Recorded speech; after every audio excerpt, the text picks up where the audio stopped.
नमस्कार।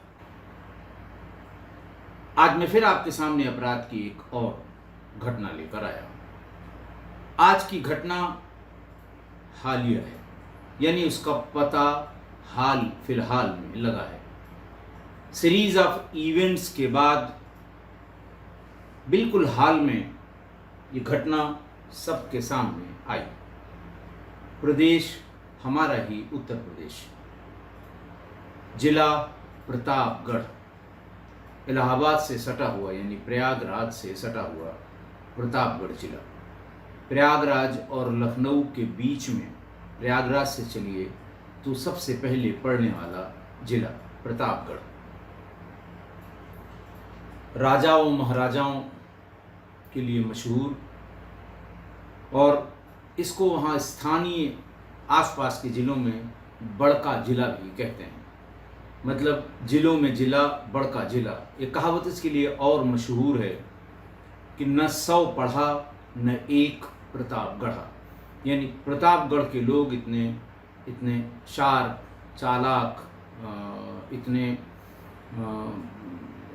ऐसे हैं कि 100 पढ़े लिखों के बराबर अकेला एक पढ़ा लिखा है। तो यानी पढ़े तो शायद कम हों, गढ़े बहुत होते हैं प्रतापगढ़ वाले। और पुलिसिंग या पोस्टिंग के पॉइंट ऑफ व्यू से बहुत अच्छा ज़िला ये कभी नहीं माना जाता रहा है। हालांकि मैं बहुत अपने आप को लकी मानता हूँ, क्योंकि मेरा अंडर ट्रेनिंग का ज़िला प्रतापगढ़ ही था। और प्रतापगढ़ से ट्रेनिंग लेने के बाद मैं तमाम सीढ़ियों से होता हुआ सेवानिवृत्त भी हुआ, और पुलिस में जो कुछ भी मिला मुझे, जो इज़्ज़त मिली, जो शोहरत मिली, जो अपनापन मिला, ये किस्सा कोई परिवार मिला, इन सब की शुरुआत मेरी ट्रेनिंग प्रतापगढ़ जैसे ज़िले में हुई थी। ये इसका बैकग्राउंड था। इस प्रतापगढ़ ज़िले में शहर कोतवाली की 2 लड़कियां, एक वयस्क और एक अल्पवयस्क, 27 जून 2023 को एसपी प्रतापगढ़ के कार्यालय में उनके समक्ष मिलने के लिए गई। एसपी का कार्यालय चूंकि वहीं कचहरी भी है, एसपी का ऑफिस भी है, डीएम ऑफिस भी है, तमाम सरकारी ऑफिसेज एक पूरा क्लस्टर है, तो भीड़ भाड़ बहुत रहा करती है। और इस समय अधिकारियों को 10 बजे जन सुनवाई के लिए, जनता दर्शन के लिए प्रत्येक दशा में अपने कार्यालय में उपस्थित रहना होता है। बहरहाल 10 बजे से वहाँ भीड़ लग जाती है। ये दोनों लड़कियां भी अपनी बारी का इंतज़ार करती रहीं। प्रार्थी, पीड़ित और एप्लीकेशन देने वाले तमाम लोग अपने काम के लिए भीतर जाते रहे, निकलते रहे, और करीब 11:30 बजे के आसपास इन 2 लड़कियों का भी नंबर आया। कोई एप्लीकेशन इनके पास नहीं थी। एसपी थे सतपाल अंतिल, बहुत यंग अफसर है, बहुत एनर्जेटिक अफसर है। मेरा अंडर ट्रेनिंग या मेरा एएसपी रहा है जब मैं एसएसपी मेरठ था। इसने पूछा आपकी कोई दरखास्त? उसने कहा नहीं सर, हमें कोई दरखास्त नहीं देनी है। फिर क्यों आई हो? उन्होंने कहा साहब मेरी बात सुन लीजिए। एसपी ने कहा बताइए। बोले साहब सबके सामने बताने लायक नहीं है, महिलाओं के सामने मैं कह सकती हूँ, लेकिन पुरुष बहुत हैं यहाँ पर। बात सतपाल समझ गए। उन्होंने इंस्पेक्टर महिला थाना को बुलाया, पुलिस महिला कांस्टेबल्स को बुलाया, कुछ सब इंस्पेक्टर्स को बुलाया, और बाकी लोगों को निपटा के बाहर जो लोग भीतर भेजते हैं ऐसे लोगों को, मिलने वाले लोगों को, उनसे कहा कि थोड़ी देर के लिए किसी को भीतर न भेजा जाए। जब खाली हो गया, कोई पुरुष भीतर नहीं रह गया, महिलाओं से कहा गया कि अपनी बात बताइए। बड़ी वाली बेटी ने, बड़ी वाली लड़की ने छोटी वाली की तरफ इशारा करके कहा कि ये इसके साथ बड़ी ज़्यादती और बहुत जुल्म हुआ है। उन्होंने कहा बताइए। उसने बताया कि साहब हम लोग बहुत गरीब परिवार से थे, और 10 साल पहले हमारे माँ बाप की एक दुर्घटना में मृत्यु हो गई। हम अपने माँ बाप की 2 संतानें ही थी, ये मेरी बड़ी बहन और मैं। हम लोग अनाथ हो गए और दाने दाने को मोहताज हो गए। मेरी दादी बड़ी मुश्किल से पड़ोसियों से कुछ मांग जांच कर ले आती थी, तब हम लोग खाना खाते थे। दादी भी बुजुर्ग हो गई थी। जब बहुत परेशान हो गई तो उन्होंने 6 साल की उम्र में मुझे मोहल्ले की ही एक महिला अख्तरी बेगम को गोद लेने के लिए दे दिया। अख्तरी बेगम ने उनको अप्रोच किया था मेरी दादी को कि छोटी वाली बेटी को मुझे गोद दे दीजिए, मैं इसका पालन पोषण कर लूँगी, आप लोग इसे न पढ़ा पाएंगे न खाना खिला पाएंगे। दादी को लगा कि बात इसकी सही है, पड़ोस की है, महिला है, इसे गोद देने में कोई हर्ज नहीं है। तो 6 साल की उम्र में मुझको, छोटी वाली बहन ने कहा कि मुझको अख्तरी बेगम अपने घर पर ले गईं और गोद लेने की जो कच्ची प्रक्रिया होती है वो उन्होंने पूरी कर ली। अख्तरी बेगम का एक लड़का पहले से ही घर में मौजूद था, उसका नाम था अक्षय बाबू। दोनों भाई बहन के रूप में उस घर में साथ साथ रहते थे, दोनों साथ साथ पले बढ़े। फिर 16 साल की उस अल्पवयस्क बालिका, देखिए नाम मैं नहीं ले सकता क्योंकि वो नाबालिग थी और पीड़िता थी, उसने बताया कि मैं उसी के साथ खेला कूदा करती थी। उम्र मेरी जब धीरे धीरे 16 साल की हुई तो अक्षय बाबू की उम्र 22-23 साल हो चुकी थी। धीरे धीरे उसका मेरे प्रति नजरिया बदलने लगा। वह मुझे खेलने के बहाने गलत इरादे से छूने लगा, बैड टच करने लगा। बहुत डिटेल में जाने की आवश्यकता नहीं है। पहले तो मैं ये समझ पाई कि भाई है, खेल कूद में इस तरह की बातें हो जाती हैं, लेकिन मेरी समझ में आया कि बार बार एक ही तरह के बैड टच वो करता। मैंने इसका विरोध शुरू किया। जब मैंने पहली बार इसका विरोध किया तो उसने सॉरी बहन कहा और वहां से निकल लिया। इसीलिए मैं उसको दोबारा भी इस तरह की गलती के लिए नजरअंदाज करती रही। लेकिन उसके नज़रिए, उसकी आंखों, उसकी एडवांसमेंट्स मुझे कभी अच्छी नहीं लगती थी। और ये बिल्कुल लेटेस्ट डेवलपमेंट था, 6-7-8 महीने का।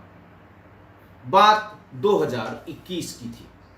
2021 में मेरे उस सौतेले भाई अक्षय बाबू ने नहाते समय मेरा एक वीडियो, पूरा वीडियो अपने मोबाइल से बना लिया। उसके बाद उसने एक दिन घर में अकेला देखकर वो वीडियो मुझे दिखाया। मैं शर्म से परेशान हो गई, मुझे नींद नहीं आती थी। मैंने उससे बार बार उस वीडियो को डिलीट करने को कहा, लेकिन उसने वीडियो डिलीट नहीं की और वो मुझे ब्लैकमेल करने लगा। थोड़ी थोड़ी शुरुआत के बाद उसने मेरा रेप करना शुरू किया। यह हरकत उसने मेरे साथ बार बार की 2021 में। फिर उसने बताया कि 2022 में मेरे पेट में दर्द होने लगा। मैंने अपनी माँ अख्तरी बेगम को बताया। अख्तरी बेगम मुझे लेकर पास के एक डॉक्टर के यहाँ दवा दिलाने ले गई।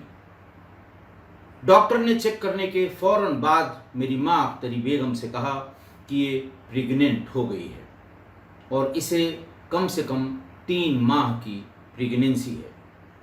ये सुनकर मैं वहीं पर चीखने लगी और बेहोश होकर गिर गई डॉक्टर के यहाँ। माँ अख्तरी बेगम मुझे किसी तरह से उठाकर अपने घर ले आई। मेरे मुंह पर पानी के छींटे मारे और ये पूछने लगी ये सब कैसे हुआ।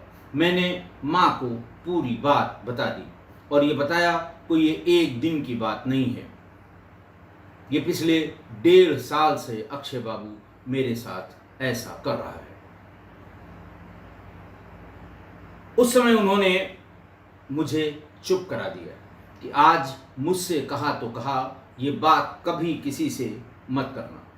और मेरा लाड़ दुलार करके मुझे बाजार से कुछ सामान दिलवा कर फिर वो घर ले आई। घर पर उसने मेरे सामने ही अक्षय को बुलाया और उसे बुरी तरह से डांट लगाई, लेकिन बाद में मुझे महसूस होने लगा कि ये सिर्फ दिखाने के लिए डांट रही हैं। मैंने फिर इसकी शिकायत की कि देखिए, अब तो मेरी ज़िंदगी बर्बाद हो गई, आप इसका कुछ इलाज करिए, इसे डांटिए, इसको पनिश करिए, कुछ तो करिए। ये आराम से जब भी मेरे सामने से निकलता है, गुजरता है, हंसता है, मुझे आंखें दिखाता है, मुझे खराब इशारे करता है। तब अख्तरी बेगम ने मुझे डांटा भी और ये कहा कि आइंदा से इस तरह की बातें की तो मैं तुझे पीटूंगी। मैं डर के मारे चुप हो गई और इस बच्चे को पेट में पालती रही। मैंने ये भी कहा कि हम कैसे बाहर निकलेंगे, किसको क्या मुंह दिखाएंगे, लोग पूछेंगे तो मैं क्या बताऊंगी। उसने कहा तुम्हें बाहर निकलने की ज़रूरत नहीं है। मैंने डॉक्टर से बात की है, अब इसका टर्मिनेशन भी पॉसिबल नहीं है। ये 3 महीने से ऊपर का बच्चा है। इसके बाद जब मेरा पेट दर्द बढ़ा तो मार्च 2023 में अख्तरी बेगम ने विक्रम चौराहे के पास एक नर्सिंग होम में भर्ती करा दिया। यहां 4 दिन बाद मेरी डिलीवरी हुई, लेकिन मुझे यह बताया गया कि बच्चा मरा हुआ पैदा हुआ था। यह सुनकर मैं रोते रोते कब बेहोश हो गई मुझे पता नहीं लगा। इसके बाद अस्पताल में अख्तरी बेगम अक्षय बाबू को अपनी डिलीवरी कराने वाली डॉक्टर से ये बात करते हुए सुना कि बच्चे को मार दो। मुझे अपने कानों पर विश्वास नहीं हुआ, लेकिन बार बार मेरी माँ अख्तरी बेगम कहीं से भी घूम कर आती थी, उस डॉक्टर से ये पूछती थी मारा कि नहीं मारा। लेकिन डॉक्टर ने ये कह दिया कि नहीं, मैं इसको खुद पालूंगी, किसी को पता नहीं लगेगा, मैं अब इसे गोद ले लूंगी। इसके बाद डॉक्टर उस बच्ची को लेकर चली गई। मैं बच्ची के लिए चुप रही कि चलो डॉक्टर के हाथ में है, जिंदा रहेगी, बड़ी होगी तब इससे मिल लूंगी।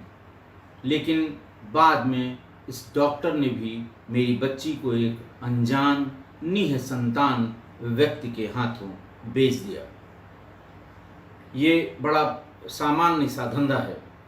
कभी इस तरह से लोग जो अनजाने या अनचाहे बच्चों का जन्म देते हैं, भाग के चले जाते हैं, छोड़ के चले जाते हैं, डॉक्टर के सुपुर्द कर जाते हैं।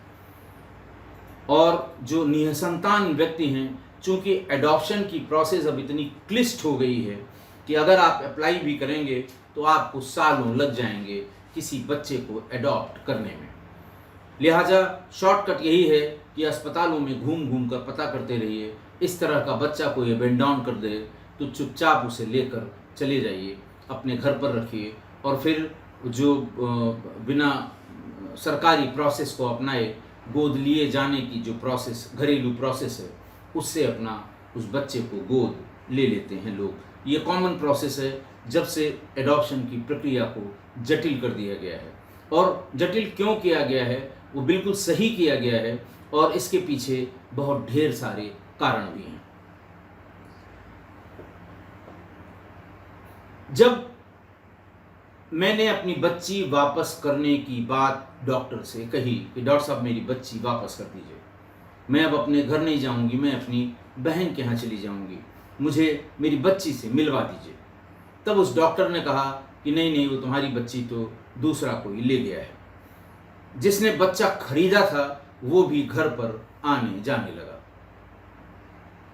तमाम चीज़ें पूछने के लिए कि किस बिरादरी की है, किस जाति की है, किससे पैदा हुई थी, फलाना था, ढकाना था। जो लोग आजकल इस तरह के बच्चे, हालांकि सामान्य रूप से लोग नहीं चाहते हैं कि उनको पता लगे कि बच्चा किसका है, क्योंकि बाद में फिर ये बातें बहुत जटिल हो जाती हैं, दिक्कत होती है।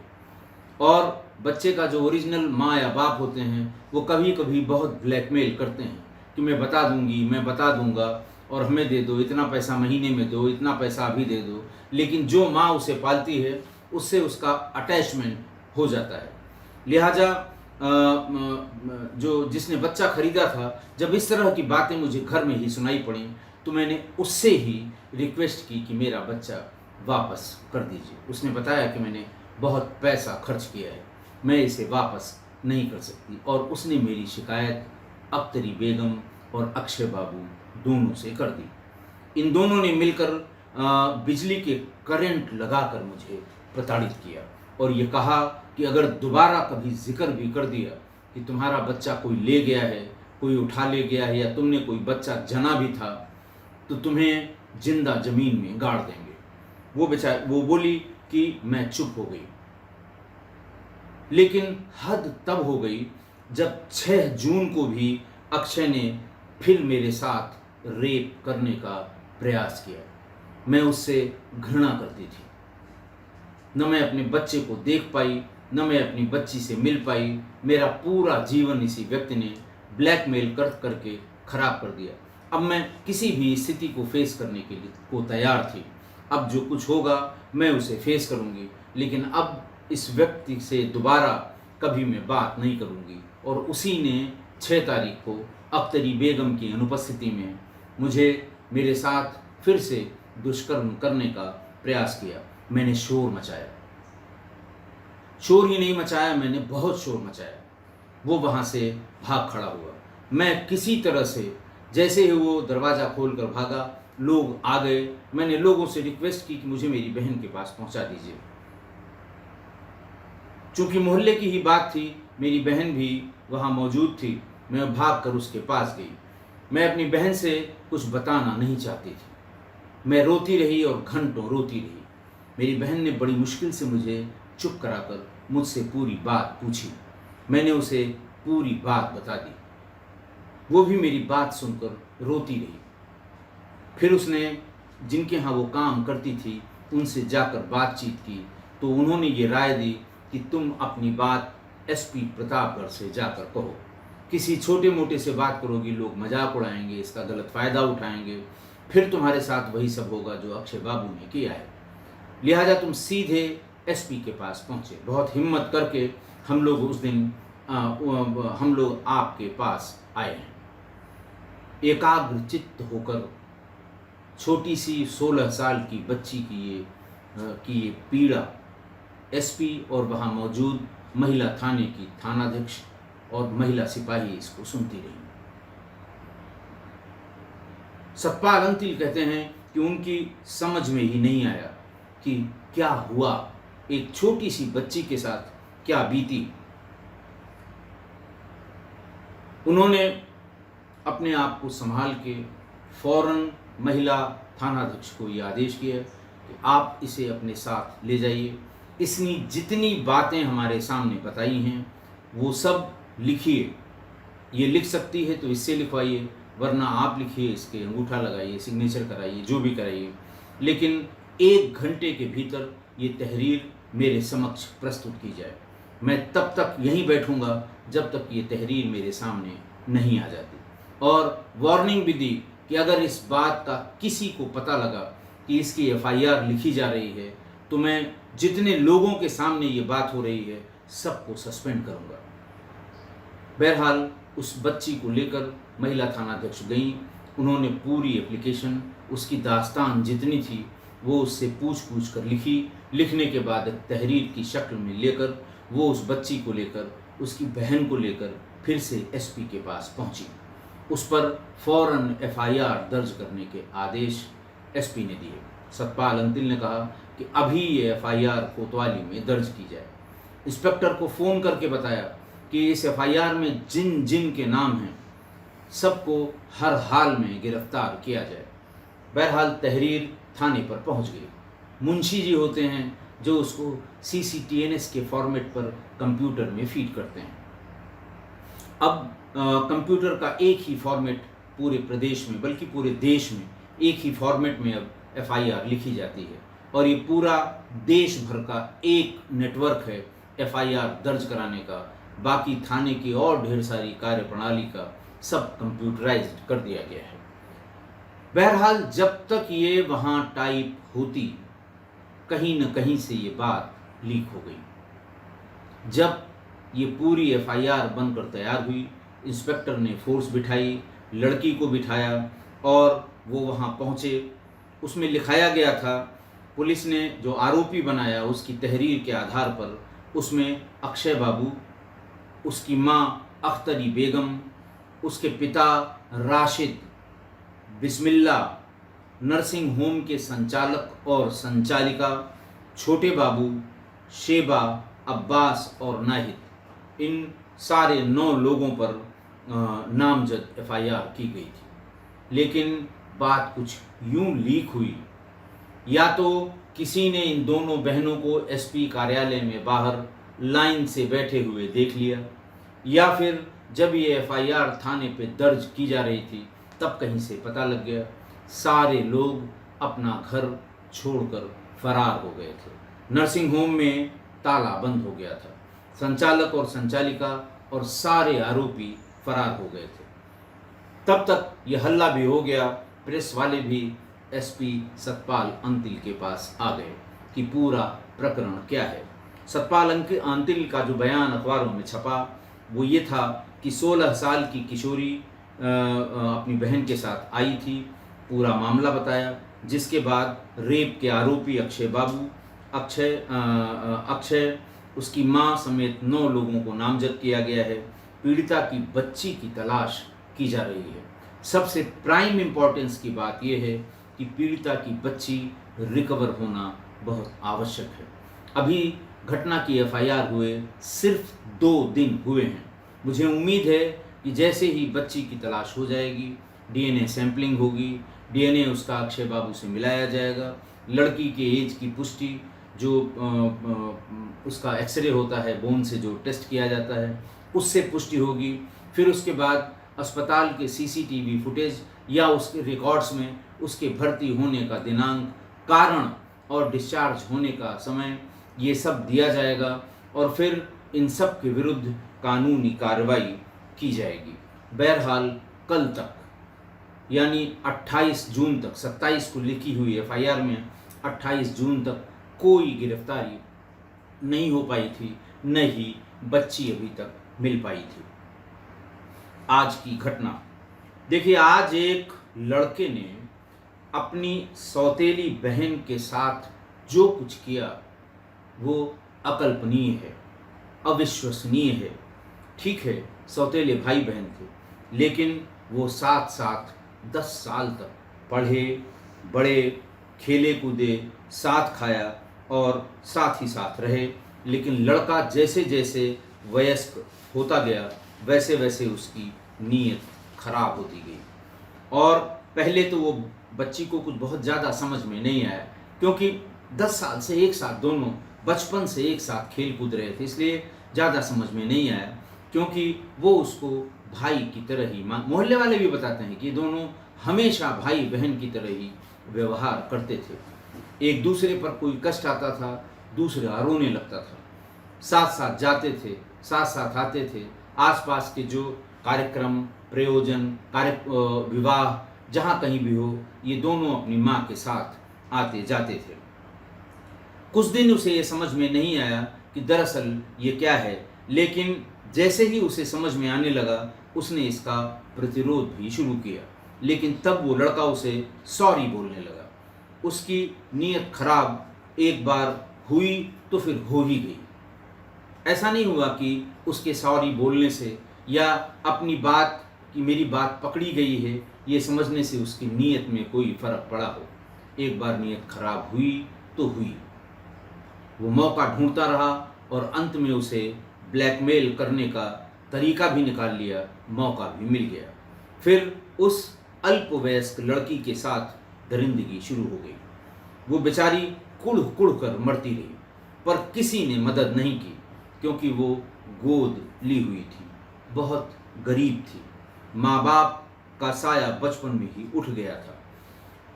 एक तो गरीबी और उस पर बदनसीबी, फिर उसकी बेटी हुई। नाबालिग बच्ची की एक और बच्ची हुई, बलात्कारी की बेटी थी, पर माँ तो उसकी वही बच्ची ही थी, लाचार बच्ची, बेबस बच्ची, वही उसकी माँ भी थी। वो अभागन बदनसीब थी, लेकिन फिर भी ये बच्ची तो उसी की थी।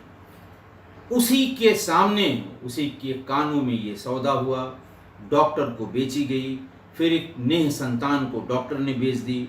वो इसके घर भी आता जाता रहा, उससे रोई गिड़गिड़ाई, पर उस लड़की को अपनी बच्ची, अपनी पैदा की हुई बच्ची से नहीं मिलने दिया गया। वो नहीं मिल सकी। माँ की ममता जागती रही, वो चिल्लाती रही। उसका मुंह बंद करने के लिए फिर उसके रेप का प्रयास किया गया, वो भी उसी सौतेले भाई ने। अब आप समझ लीजिए, असहनीय शारीरिक पीड़ा, असहनीय मानसिक पीड़ा, असहनीय मातृत्व की पीड़ा, असहनीय गरीबी की पीड़ा, बदनसीबी की पीड़ा, समाज के अंधे होने की पीड़ा, ये सारी पीड़ा 16 साल की एक बच्ची सहन कर रही थी। भला हो एसपी प्रतापगढ़ सतपाल अंतिल का, उन्होंने एक कदम आगे बढ़ाकर उस बच्ची की पीड़ा और दर्द को समझा और एफआईआर कराई। आज सच में मुझे बहुत ही गर्व की अनुभूति हो रही है। वो इसलिए कि सतपाल मेरे एएसपी थे। मैंने उनको जब मैं एसएसपी मेरठ था, मैंने उसको ट्रेंड किया, हमेशा मेरे साथ रहते थे किसी क्राइम के अनावरण में, और ख़ासकर प्रेस कॉन्फ्रेंस में वो हर हाल में मेरे साथ बैठे होते थे। सतपाल की तमाम फ़ोटोग्राफ इंटरनेट पर होगी। जब मैं एसएसपी मेरठ था, सारी प्रेस कॉन्फ्रेंस में सतपाल मेरे ठीक बगल में बैठे हुए मिलेंगे। तो आज मुझे ये एहसास हो रहा है कि शायद मैंने सही ट्रेनिंग दी और सतपाल ने उसे सच्चाई और ईमानदारी से उस ट्रेनिंग को ग्रहण किया। देखिए, हरियाणा के रहने वाले सतपाल प्रतापगढ़ में जब इनकी पोस्टिंग हुई तो बहुत परेशान हुए। पोस्टिंग ऑर्डर मिलते ही उन्होंने फ़ोन किया कि सर ये कौन से ज़िले में पोस्टिंग हो गई, क्योंकि हरियाणा के आसपास का इलाका जैसे मेरठ है, बागपत में भी बहुत लंबे समय तक रहे, मुजफ्फरनगर में रहे सतपाल, तो कहाँ पश्चिमी उत्तर प्रदेश, कहाँ प्रतापगढ़ बड़का ज़िला। तो उनको भी उनके दोस्तों ने, यारों ने, उनके बैचमेट्स ने बता दिया कि पोस्टिंग के हिसाब से पुलिस के लिए बहुत ख़राब ज़िला माना जाता है। यहाँ औसतन 3 महीने ही एक एसपी टिक पाते हैं, ट्रांसफ़र हो जाता है, कुछ तो छोड़ के भाग जाते हैं। ऐसा टिपिकल ज़िला है। और उसी ज़िले में सतपाल पिछले 2 साल से एसपी हैं। वो भी अपनी अच्छाई के कारण, अपने सही कामकाज के कारण, अपनी न्यायप्रियता के कारण वो आज भी एसपी प्रतापगढ़ हैं। उसकी पत्नी, वो बहुत ही उसका पूरा साथ देती है। वो भी कहीं हरियाणा की ही रहने वाली, बहुत अच्छे बैकग्राउंड की, लेकिन प्रतापगढ़ तमाम सहूलतें शायद प्रतापगढ़ में नहीं होंगी, लेकिन वो हमेशा साथ रहती है। बहुत ही भली और भद्र महिला है, सम्मान करने वाली, बड़ों का सम्मान करने वाली महिला है। इन दोनों के साथ या उसके साथ की वजह से भी सतपाल अपना पूरा समय पब्लिक को दे पाते हैं और न्याय कर पाते हैं। और प्रतापगढ़ से मैंने आपको शुरू में ही बताया कि मेरा रिश्ता ये है कि मैं वहीं से अंडर ट्रेनिंग रहा हूँ। यानी पुलिस ट्रेनिंग कॉलेज निकलने के बाद पहली बार फील्ड की ट्रेनिंग 6 महीने की मेरी प्रतापगढ़ में ही मुझे पोस्टिंग मिली थी। खराब समझ कर ही मिली होगी, लेकिन उस ट्रेनिंग ने मेरा जीवन सुधार दिया। मैं किसी भी ज़िले में मुझे पुलिस की हैसियत से, पुलिस वाले की हैसियत से, पुलिस अधिकारी की हैसियत से टिपिकल ज़िले में, बड़े से बड़े ज़िले में मुझे कभी कोई दिक्कत नहीं हुई। आज की घटना में सबसे ज़्यादा दोषी अख्तरी बेगम है, इस अभागन बच्ची की माँ जिसने उसको गोद लिया था। सारी नैतिक जिम्मेदारी उसी अख्तरी बेगम की थी। उसका बेटा बच्ची के साथ दुराचार करता रहा और वो अलाउ करती रही। उसने कभी न जानने का प्रयास किया, न देखने का प्रयास किया, न रोकने का प्रयास किया, न ही बच्ची की बात को गंभीरता से लेने का प्रयास किया। और रही बात लड़के की, अक्षय बाबू की, उसे इस कुकर्म की सज़ा मिलनी चाहिए और फांसी से कम की सज़ा कतई नहीं मिलनी चाहिए। कल की घटना में औरैया की जिन जुडिशियल मजिस्ट्रेट साहब ने, जिन जुडिशियल अधिकारी ने 2021 में भी रेप की घटना पर फांसी की सज़ा दी थी और दूसरी कल यानी 28 को रेप और मृत्यु कारित करने पर, एक 8 साल की बच्ची के साथ रेप और मृत्यु, उसकी हत्या करने पर उस अपराधी को फांसी की सज़ा दी थी। मुझे ऐसा लगता है कि काश ऐसे ही जुडिशियल अफसर इस मामले के ट्रायल को भी देखें और इसके किए की सज़ा इसे ज़रूर मिले और फांसी से कम नहीं मिलनी चाहिए। बहरहाल जब तक सतपाल हैं वहाँ मेरी ये उम्मीद कायम है, वो ज़रूर इस मामले को फास्ट ट्रैक कोर्ट ले जाएंगे और मुझे उम्मीद है कि 4-5 महीने में ही इसका ट्रायल पूरा करा के इस पूरे वाक़ये को, इस पूरे घटना को अंजाम तक पहुंचाएंगे और इसका फैसला भी अपने सामने ही कराएंगे। आज की घटना से मुझे हमारे ज़माने का वो बहुत पुराना गाना याद आता है। 1960 का बहुत ही प्रचलित गाना था। 60 की सिचुएशन भी कुछ ऐसी थी कि लोग ये गाने को गुनगुनाया करते थे। गांव देहात में यंगस्टर्स इसे बहुत गाते गुनगुनाते थे। सैड सॉन्ग है। प्रिसाइजली मैं बताऊं, 16 जुलाई 1960 को ये फिल्म थिएटर्स में रिलीज हुई थी। नाम था पतंग। गाने को गाया था लता जी ने और लिखा था the great writer Rajendra Krishna ने। गाने की जो लाइनें हैं वो थीं कि देने वाले किसी को गरीबी न दे, मौत दे दे मगर बदनसीबी न दे। ये गाना 63 साल पहले लिखा भी गया था और गाया भी गया था। लेकिन हमें पता नहीं क्यों आज की ये घटना बताने के बाद जब ये सॉन्ग मेरे दिमाग में आया तो मुझे ऐसा लगा कि शायद 63 साल पहले राजेंद्र कृष्ण जी ने लिखा और लता जी ने गाया। आज की घटना के लिए ही ये 63 साल पहले गाना लिखा गया होगा। आप इसे ज़रूर सुनिएगा। इसका लिंक मैं कम्युनिटी पर डाल रहा हूँ। इसे ज़रूर सुनिए कि 64 साल पहले आज की एक घटना पर किसी ने, मतलब राजेंद्र कृष्ण साहब ने इस ट्रेजेडी को कैसे फोर्सी कर लिया। गरीबी, बदनसीबी और जाने क्या क्या उन्होंने लिखा है। कलेजा फट जाएगा आपका, रुलाई आ जाएगी आपको। एक तो आज की घटना और इसी के परिप्रेक्ष्य में 64 साल पहले गाया हुआ गाना। तो मेरी किस्सा कोई परिवार से यही अपील है, यही कहने की बात है कि इस तरह की घटनाएं हमको आपको विचलित करती हैं, समाज के लिए कलंक हैं। पड़ोसी भी कोई रहा होगा, देखने वाला भी कोई रहा होगा, नात हित भी रहे होंगे, रिश्तेदार भी रहे होंगे। किसी ने भी इस घटना को रोकने की, टिप्पणी करने की, बताने की, समझाने की कोशिश तक नहीं की। कहाँ जा रहे हैं और इसी मोबाइल, इसी इंटरनेट, आधी समस्या तो इसी की वजह से। बहरहाल आप इस गाने को लिंक में ज़रूर सुनें, पूरा सुनें और इसके बारे में ज़रूर मुझे कमेंट में लिख कर बताएं। मैं वेट करूंगा। मैं जानना भी चाहूँगा कि क्या आप भी इस घटना से उस गाने को रिलेट कर पा रहे हैं या नहीं कर पा रहे हैं। आज के लिए इतना ही। बहुत बहुत धन्यवाद।